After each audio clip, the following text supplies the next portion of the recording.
রাজ্য রাজনীতিতে বিস্ফোরণ নতুন কিছু নয়, কিন্তু যখন সেই বিস্ফোরণের কেন্দ্রবিন্দুতে থাকে নদিয়ার মতো একটি স্পর্শকাতর জেলা এবং কৃষ্ণনগরের বিতর্কিত লড়াকু সাংসদ মহুয়া মৈত্র, তখন তার অভিঘাত যে পুরো সিস্টেমকে কাঁপিয়ে দেবে তাতে কোনো সন্দেহের অবকাশ থাকে না।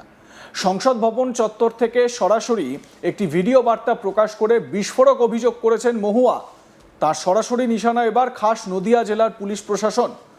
সাংসদের এই একটিমাত্র ভিডিও বার্তা রাজ্য জুড়ে এমন এক আলোড়ন ফেলে দিয়েছে, যার জেরে পুলিশ প্রশাসনের নিরপেক্ষতা এবং নিরপেক্ষ তদন্তের ভূমিকা নিয়ে আজ কোটি টাকার প্রশ্নচিহ্ন ঝুলে গেছে সাধারণ মানুষের মনে। মহুয়া মৈত্র তার ভিডিও বার্তায় যে অভিযোগ এনেছেন তা অত্যন্ত গুরুতর এবং সরাসরি পুলিশি সন্ত্রাসকে কাঠগড়ায় দাঁড় করায়। তিনি প্রকাশ্যেই দাবি করেছেন যে নদিয়া জেলার বহু পুলিশ আধিকারিক নাকি তাদের ব্যক্তিগত স্তরে বা বিশ্বস্ত সূত্র মারফত একটি নির্দিষ্ট এবং ভীতিপ্রদ কথা বলে বেড়াচ্ছেন। পুলিশ কর্মকর্তাদের মুখে নাকি একটাই কথা শোনা যাচ্ছে, হয় মহুয়া মৈত্র ম্যাডাম তার মুখ বন্ধ রাখুন, আর তা না হলে তার সঙ্গে যুক্ত সমস্ত নেতাকর্মী ও অনুগামীদের একে একে মিথ্যা এনডিপিএস সংক্রান্ত কেস দিয়ে দেওয়া হবে। এই ধরনের হুমকিমূলক নির্দেশ বা অর্ডার পুলিশ কোনো অদৃশ্য শক্তির ইশারায় পাচ্ছে তা নিয়েই এখন শোরগোল পড়ে গিয়েছে রাজনৈতিক মহলে। আর এই ভীতি প্রদর্শনের জবাবে মহুয়া মৈত্র নিজের অবস্থান স্পষ্ট করে অত্যন্ত তেজোদীপ্ত অনমনীয় সুরে জানিয়ে দিয়েছেন তার সাফ জবাব। পুলিশ এবং প্রশাসক দলের সমস্ত কুশীলবরা যেন ভালো করে তার এই কথাটি কান খুলে শুনে নেয়। এই ধরনের হুমকি দিয়ে তার মুখ বন্ধ করা যাবে না। মহুয়া মৈত্র কি বলতে চেয়েছেন এই ভিডিও বার্তায় শুনুন। নমস্কার, আমি তৃণমূল কংগ্রেসের সাংসদ মহুয়া মৈত্র বলছি। আমি পার্লামেন্টের ভাদর অধিবেশন চলছে, পার্লামেন্টের বাইরে দাঁড়িয়ে এই ভিডিওটা করছি। তা আমার কাছে অনেক খবর আসছে যে নদিয়া জেলার যে পুলিশ আধিকারিক, যিনি কৃষ্ণনগর পিডির এসপি, এবং তার নিচে অনেক ওসি, আইসি এবং আইওরা, তারা এদিকে ওদিকে লোককে তুলে মিথ্যা এনডিপিএস কেস, মিথ্যা নার্কোটিক্স কেসে ফাঁসাচ্ছে। আর বলছে যে ম্যাডাম যতদিন কথা বলে ম্যাডামকে মুখ বন্ধ করতে হবে, ম্যাডামকে যদি কথা কম বলে তবে এরা ছাড়া পাবে, ম্যাডাম যদি ফড়ফড় করতে থাকেন, ম্যাডাম যদি এরকম করতে থাকেন, তাহলে কিন্তু ম্যাডামের সব লোকের ওপর কেস দেওয়া হবে। আমি দুটো জিনিস বলতে চাই। ভাই, আমি এসপি, আইও, ওসি এদের চিনিও না, আমার চেনার কোনো দরকারও নেই। আজকে আমি এই পার্লামেন্ট অফ ইন্ডিয়াতে দাঁড়িয়ে আছি, আর আমরা জবাব নিচ্ছি কার থেকে? অমিত শাহ থেকে। জবাব নিচ্ছি দেশের গৃহমন্ত্রী থেকে। তাই এসপির রিপোর্টিং লাইন হচ্ছে স্টেটের ডিজিপি, স্টেটের ডিজিপি রিপোর্টিং লাইন হচ্ছে গিয়ে আপনার ইউনিয়ন হোম সেক্রেটারি, তার বস হচ্ছে অমিত শাহ। তা আমি যখন অমিত শাহর সাথে চোখে চোখ মিলিয়ে আমরা নেমেছি ইউনাইটেড অপোজিশন লড়াই করার জন্য, তাকে আজকে তিনি পালিয়ে বেড়াচ্ছে, আমরা তার থেকে আনসার চাই। তা নিশ্চয়ই এই লড়াইটা কোনো চুনোপুটি আইও বা ওসির কথায় বন্ধ হবে না। আরেকটা জিনিস, মহুয়া মৈত্রর কোনো লোক নেই। মহুয়া মৈত্র কোনো ব্যবসাও করে না, কোনো শাড়ির ব্যবসাও করে না, কোনো ইটের ব্যবসাও করে না, কোনো বাড়ির ব্যবসাও করে না। আমি দল করি, তাই দলের মানুষের যদি কোনো প্রবলেম হয় আমি দাঁড়াবো। আপনারা যদি, আর কোনো পুলিশ যদি ভাবে যে আজকে ব্লক প্রেসিডেন্টের বাড়িতে গিয়ে পুলিশ রেড করছে, সিজার লিস্ট নীল, কিচ্ছু পাচ্ছে না, কিন্তু সেটা দেখাতে পারছে না, সেটা কেউ বলছে না। লোককে সামাজিক হেনস্থা করছে, তাদের বউ বাচ্চারা ভাবছে কি হচ্ছে, আমাদের নাম খারাপ হচ্ছে।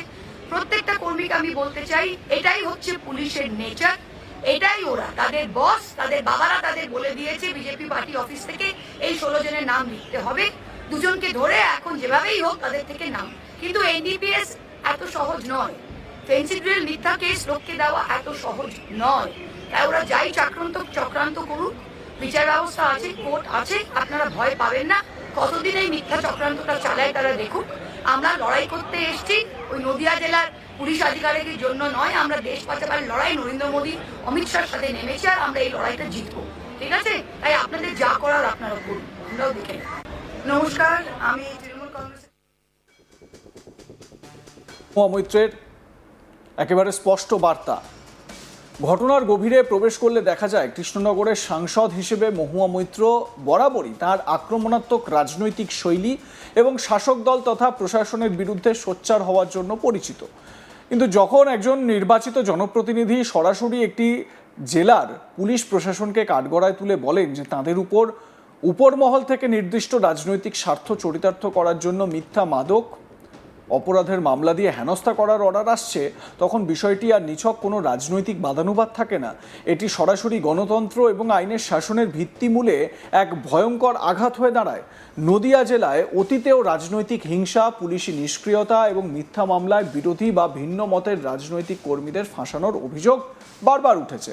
কিন্তু এবার খোদ শাসক দলেরই এক সাংসদের মুখ থেকে পুলিশের এই হুমকি সংস্কৃতির কথা প্রকাশ্যে চলে আসায় রাজ্য প্রশাসন এক চরম অস্বস্তিকর পরিস্থিতির মুখে পড়েছে। এনডিপিএস নিয়ন্ত্রণ আইনের মতো অত্যন্ত কঠোর ধারাগুলোকে বর্তমানে রাজনৈতিক বা ব্যক্তিগত ক্ষোভ মেটানোর অস্ত্র হিসেবে ব্যবহার করার প্রবণতা যে দিন দিন বাড়ছে, মহুয়া মৈত্রের এই অভিযোগ সেই পুরনো ক্ষতেই আবার নতুন করে হাত দিয়েছে। সাধারণ মানুষের মধ্যে দীর্ঘদিন ধরেই একটি চাপা গুঞ্জন ছিল যে পুলিশ প্রশাসন অনেক ক্ষেত্রেই স্বাধীনভাবে কাজ করার পরিবর্তে নির্দিষ্ট কিছু রাজনৈতিক প্রভুর নির্দেশ মেনে কাজ করে। বিরোধী বা সমালোচকদের মুখ বন্ধ করতে মিথ্যা মাদকের মামলায় ফাঁসিয়ে দেওয়ার এই সংস্কৃতি কেবল নদিয়ার নয়, বরং গোটা রাজ্যের বিভিন্ন প্রান্তেই এক ওপেন সিক্রেটে পরিণত হয়েছে। কিন্তু যখন এই অভিযোগ একজন হেভিওয়েট সাংসদ নিজে ক্যামেরার সামনে এসে করেন, তখন তা সাধারণ মানুষের সেই ধারণাকেই আরও বেশি পাকা করে দেয়। মহুয়া মৈত্রর এই হুঙ্কার প্রমাণ করে যে আগামী দিনে নদিয়ার রাজনৈতিক ময়দান আরও কতটা উত্তপ্ত হতে চলেছে। তিনি শুধু পুলিশকে সাবধান করেই থেমে থাকেননি, বরং স্পষ্ট ভাষায় জানিয়ে দিয়েছেন যে কোনো রক্তচক্ষু বা মিথ্যা মামলার জুজু দেখিয়ে তাকে এবং তার লড়াকু কর্মীদের থামিয়ে রাখা যাবে না। ভিডিও বার্তায় তার সেই আত্মবিশ্বাসী এবং লড়াইয়ের সুর নদিয়ার রাজনৈতিক দলগুলোর অন্দরে এবং পুলিশ মহলে এক তীব্র আলোড়ন সৃষ্টি করেছে। তো এই বক্তব্য বলতে গিয়ে মহুয়া মৈত্র কি বলতে চেয়েছেন এবং তিনি অমিত শাহর কথা তুলে ধরেছেন, অমিত শাহর কাছ থেকে জবাবদিহি চান তারা, এই বলেও তিনি উল্লেখ করেছেন। তো কি বলেছেন আরও একবার শোনাবো মহুয়া মৈত্রের এই ভিডিও বার্তা। নমস্কার, আমি তৃণমূল কংগ্রেসের সাংসদ মহুয়া মৈত্র বলছি। আমি পার্লামেন্টের ভাদর অধিবেশন চলছে, পার্লামেন্টের বাইরে দাঁড়িয়ে এই ভিডিওটা করছি। তা আমার কাছে অনেক খবর আসছে যে নদিয়া জেলার যে পুলিশ আধিকারিক, যিনি কৃষ্ণনগর পিডির এসপি, এবং তার নিচে অনেক ওসি, আইসি এবং আইওরা, তারা এদিকে ওদিকে লোককে তুলে মিথ্যা এনডিপিএস কেস, মিথ্যা নার্কোটিক্স কেসে ফাঁসাচ্ছে। আর বলছে যে ম্যাডাম যতদিন কথা বলে ম্যাডামকে মুখ বন্ধ করতে হবে, ম্যাডামকে যদি কথা কম বলে তবে এরা ছাড়া পাবে, ম্যাডাম যদি ফড়ফড় করতে থাকেন, ম্যাডাম যদি এরকম করতে থাকেন, তাহলে কিন্তু ম্যাডামের সব লোকের ওপর কেস দেওয়া হবে। আমি দুটো জিনিস বলতে চাই ভাই, আমি এসপি, আইও, ওসি এদের চিনিও না, আমার চেনার কোনো দরকারও নেই। আজকে আমি এই পার্লামেন্ট অফ ইন্ডিয়াতে দাঁড়িয়ে আছি, আর আমরা জবাব নিচ্ছি কার থেকে? অমিত শাহের থেকে, জবাব নিচ্ছি দেশের গৃহমন্ত্রী থেকে। আর এসপির রিপোর্টিং লাইন হচ্ছে স্টেটের ডিজিপি, স্টেটের ডিজিপি রিপোর্টিং লাইন হচ্ছে গিয়ে আপনার ইউনিয়ন হোম সেক্রেটারি, তার বস হচ্ছে অমিত শাহ। তা আমি যখন অমিত শাহের সাথে চোখে চোখ মিলিয়ে আমরা নেমেছি ইউনাইটেড অপোজিশন লড়াই করার জন্য, তাকে আজকে আমরা তিনি পালিয়ে বেড়াচ্ছি, আমরা তার থেকে আনসার চাই। তা নিশ্চয়ই এই লড়াইটা কোনো চুনোপুটি আইও বা ওসির কথায় বন্ধ হবে না। লাইক, কমেন্ট, শেয়ার করে আপনাদের মতামত জানাতে ভুলবেন না। দেখতে থাকুন আজ তাক বাংলা, সাবস্ক্রাইব করুন ইউটিউব চ্যানেলটি।